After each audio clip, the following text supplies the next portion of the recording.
a Connects car I made, and right now I'm just trying to get a good angle. And anyway, it's pretty cool. I put Connects rods and connectors right there and such to cover up the inside area right here. And it's a pretty cool car.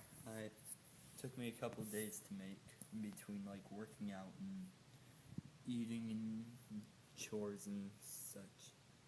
And spoiler, I have no clue why I put all of this in here, and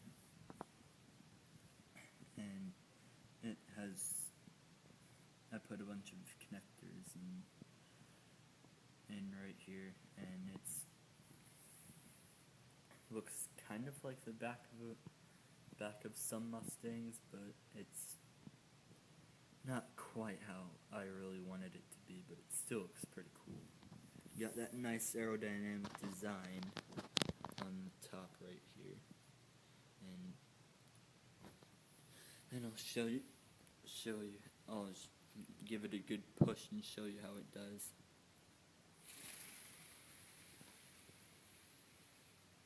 There it goes. And I can't think of anything else to say except comment, rate, and subscribe if you're feeling up to it. See you in the next video.